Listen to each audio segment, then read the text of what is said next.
We know how good Skyrim is, we've all played it. But it does have a few problems, one of which is that it takes itself way too seriously. And that opens up the door for something like the RPG, and this game pokes a ton of fun at Skyrim, and how ridiculous that game actually is. You know, for example, there's a ton of visual gags, like all the guards having arrows sticking through their knees.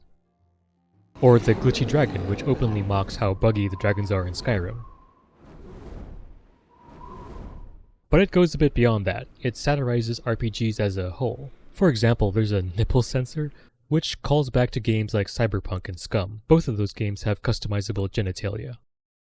Its gameplay is honestly relatively simple, especially compared to the games it's satirizing.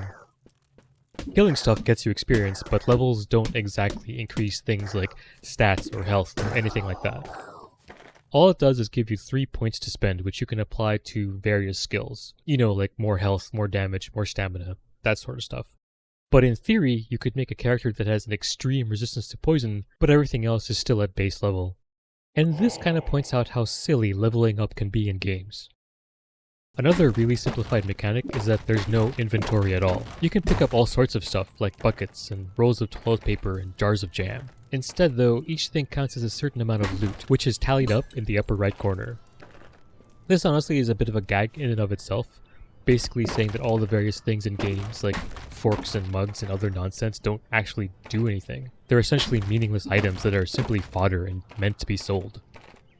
Anyway, you can exchange all this loot into gold at the pawn shop in town. Not that there's actually shops to spend your gold at. Your equipment comes mainly in the form of these vending machines, kinda like Borderlands. Here you slot in coins and just get better and more expensive gear until you've got the best. Though there is a blacksmith in town where you can buy disposable tools, like bombs and dungeon levers and golden keys. There's also this ubiquitous baker where you can buy bread from, bread being the only thing that can heal in the game. This guy shows up everywhere, by the way. You know, like on every floor in the dungeon. He even shows up in places where he shouldn't be. And this loot gold mechanic at its root reveals just how every shop owner in RPGs are treated. Basically nothing more complicated than a copy-paste vending machine. There is an overworld you can explore which has a number of locations, like the main town itself, or the castle where the Cool King, the de facto ruler of the island, that's where he resides. Well, sorta, it's kind of under construction. So the Cool King is actually over by the lake where he's hanging out and partying, while literally standing on one of his subjects. There's other places too, like a cemetery where a necromancer is trying to sleep in his coffin, or this hermit's camp up on top of a hill where a bunch of people are trying to jump higher and higher. The biggest thing about this whole island though is the dungeon, which has a bunch of floors in it. Technically it's got 10 dungeon floors, not including the final dragon boss floor, and a secret final floor which we'll talk more about in a bit. The dungeon itself is treated more as an attraction. It costs 3 gold to enter and explore, there's even a little turnstile. And as you progress through it, you'll come to realize that the monsters in it are forced to be there. The dungeon itself isn't natural, per se. It's being maintained by engineers to make sure that the traps work and the torches are lit and so on. In fact, there's a whole floor called the Dark Floor, which is honestly only dark because the engineer in charge of relighting the torches is too stupid to figure out how to relight the torches. And the glitchy dragon, the same one from the start of the game, is technically the dungeon's boss. Beating him basically beats the dungeon itself. And as you descend the dungeon, he shows up once in a while to basically ask for some favors. For example, there's a monster contract hidden in a vault somewhere, which if you destroy aligns you more with the dragon than the Cool King. Ultimately, what he does is ask you for your help in freeing him and the other monsters from what is basically slavery. And if you achieve this, not only do you get to speak to monsters, but just talking to them gets you experience and loot.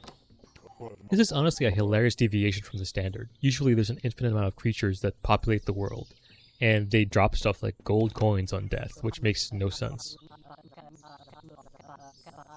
Going the path of saving monsters actually leads to the final secret dungeon, which I mentioned earlier. The secret dungeon itself is a high-tech facility where monsters and treasures are created and developed. It's guarded by mechanical entities and deadly traps which do their utmost to remove intruders like you off the premises. Although the final dungeon crawl is pretty long, and it's a little bit tough to deal with, I find it much more satisfying than the dungeon attraction itself. As in, the real dungeon is much more robust and entertaining than the fake dungeon. All in all, it's a cute and funny game that is only derivative in its absurdity. It actually does have something meaningful to say about how RPGs are written and designed. Technically, it can be beaten in 3 or so hours, with my own playthrough lasting 10. Even despite how simple it is and how short the game can be, it's still a pretty good game, especially considering that it's been developed by a single person. I think it's worth playing at least once, if anything, to support indie devs, and to make fun of the big AAA RPGs that are kinda ridiculous. I've left a link to the game down in the description so you can check it out for yourself. Let us know what you think. Anyway, hope you found this helpful, and I'll see you in the next one. Peace.